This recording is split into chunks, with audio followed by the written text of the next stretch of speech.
Hello everyone, we are from Group 7 and we will present about theoretical approach to literature in especially text-oriented approach. What is text-oriented approach?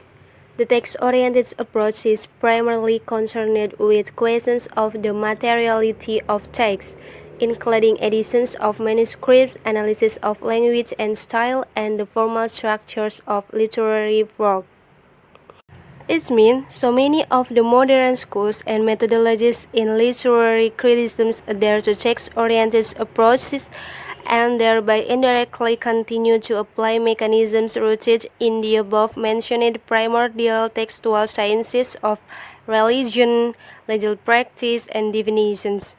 All these traditions place the main emphasis on the internal textual aspects of literary work.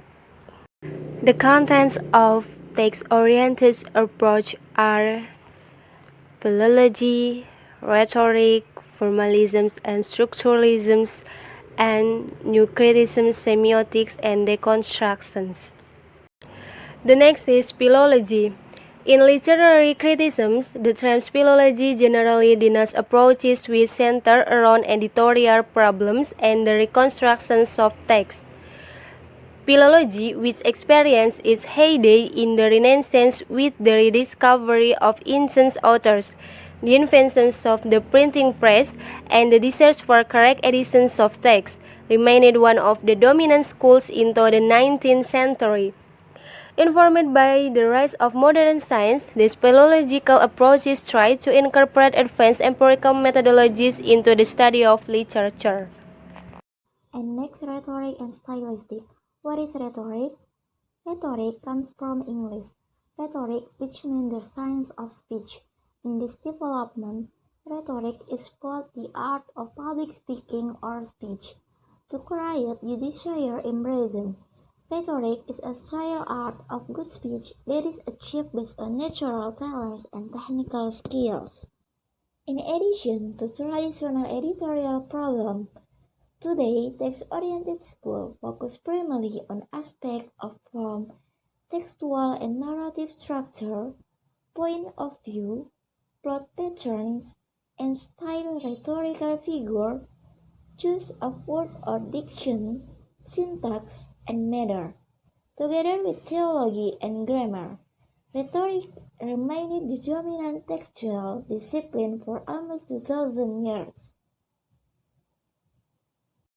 Next, what is stylistic? The word stylistic is related to the word style, meaning style, whereas stylistic can be translated as the science of style. Stylistic focuses on grammatical structure, lexis and syntax, acoustic elements, melody, rhyme, meter, and rhythm, and overarching forms, rhetorical figure, in its analysis of text.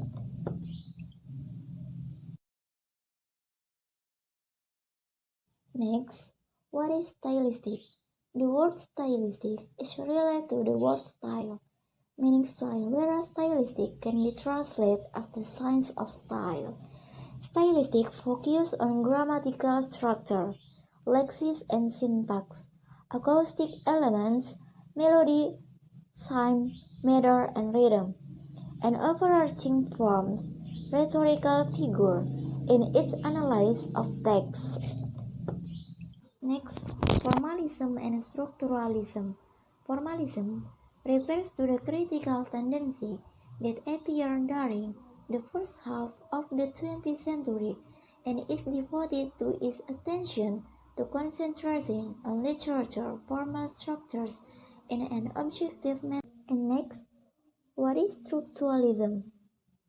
Etymologically, structuralism comes from English structuralism, Latin struere, construct, structura means shape or building noun. System, Latin, way, verb. The origin of structuralism can be traced to Politica Aristoteles in relation to tragedy, more specifically in his discussion of plots. Semiotics is a branch of philosophy which initially developed in the field of language. Then, in its development, helped penetrate the field of art as well. Semiotics is the science or theory of science. From the perspective of the inclusion of aesthetics in the semiotics field, works of art can be understood as science, which in the simplest case are themselves a structure of science. Semiotics has two influential critics, Ferdinand de Saussure and Charles Saint-Pétri. Both of them developed semiotics independently and did not have a relationship and even knew each other. Saussure developed semiotics in Europe and Peirce, a USA citizen. Through a semiotic approach, we can examine in more detail about the communication conveyed by art. Through semiotics, we can examine the science vehicle which is both by the science and the meaning of the science itself in the socio-cultural context of the society in which it is produced. With notes does not mean that it can replace interdisciplinary studies of art with other fields of study, but complement. New criticism is very independent, originating from formalism and structuralism of European countries. New criticism is a stream of literary criticism in the United States that developed between 1920 until 1960. This flow arises as a reaction of two previous romanticism, which is to focus on aspects of life and the psychology of the author and literary history. The function of criticism is to display and maintain knowledge that is unique and complete as offered to us by great literature. The new critics considered various models of criticism oriented to aspects outside the literary works as an international fallacy. The meaning of poem should be sought in its syntactic and semantic structure. According to the new critics, the basic components of literary works, both lyrics, narrative, and dramatic, are image of image and symbols, not in the nature of thoughts or plot.